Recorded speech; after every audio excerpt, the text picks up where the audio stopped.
Vous pensez que ça va saigner le 25 mai prochain? Ça tombe bien, nous aussi.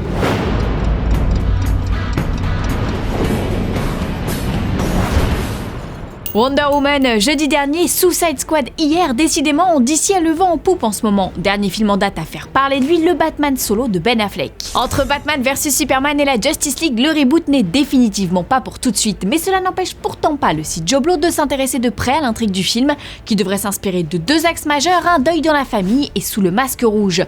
Le site révèle en effet que le long métrage devrait opposer l'homme chauve-souris au vilain Red Hood. Petit rappel des faits pour ceux qui ne s'en souviennent pas, dans le comic Un deuil dans la famille, le Robin Jason Todd est assassiné par le Joker. Il ressuscite ensuite grâce aux pluies de Lazare et prend les traits de Red Hood. Mais revenons-en aux théories de Joblo. Dans le film, nous aurions affaire à un Red Hood reclus à Gotham City et qui œuvre dans l'ombre pour piéger Batman. S'ensuit alors un affrontement entre les deux hommes, affrontement auquel le Joker devrait lui aussi prendre part. Face à deux ennemis plus déterminés que jamais, le Chevalier Noir fera appel à son compagnon d'armes Dick Grayson, alias Nightwing, qui sera d'ailleurs évoqué dans Batman vs Superman. Vous vous en doutez, dans la mesure où ce film ne verra pas le jour avant 2020, rien de ce que l'on vient de vous dire n'est à prendre au pied de la lettre. Il ne s'agit pas de spoilers, mais simplement de théories. Théories qui ont cependant le mérite de s'avérer crédibles, comme en témoigne ce plan dans la bande-annonce de Batman vs Superman. Le costume en question pourrait être celui de Jason Todd avant sa reconversion en Red Hood. Tiens d'ailleurs, en parlant de folles théories, avez-vous entendu parler de celle développée par un internaute sur Batman vs Superman et reprise par Reddit?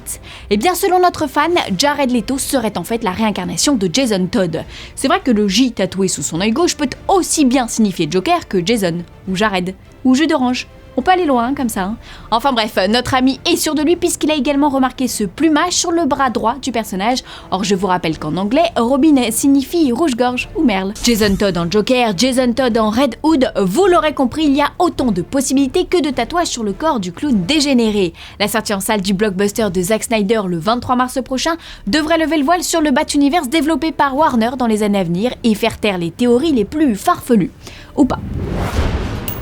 Aussi saillante que ce costume de Popeye, pas franchement taillé pour The Rock, voici les news en bref. Alice est de retour au pays des merveilles. Intitulée Alice de l'autre côté du miroir, cette suite débarquera dans les salles le 1er juin 2016. Au casting, Mia Wasikowska, Johnny Depp et Helena Bonham Carter rempilent, contrairement à Tim Burton qui a cédé sa place à James Bobine. Si le film est resté plutôt discret jusqu'ici, voici un premier et très court teaser en attendant une bande-annonce. Attention, gare à la chute.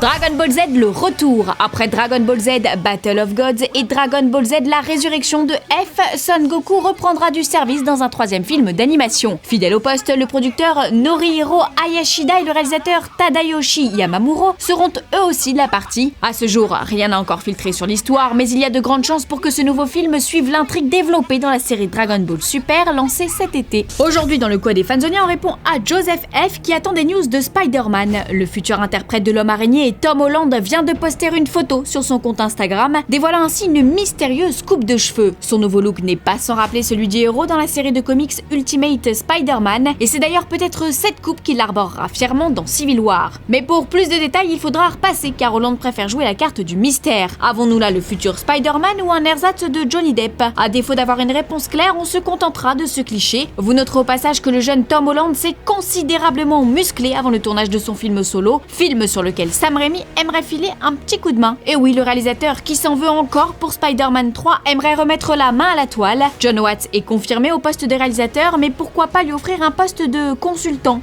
C'est désormais à la maison des idées de trancher. Fanzone, c'est fini pour aujourd'hui, mais vous pouvez nous retrouver sur YouTube en vous abonnant à la chaîne Fanzone et à la chaîne Allociné.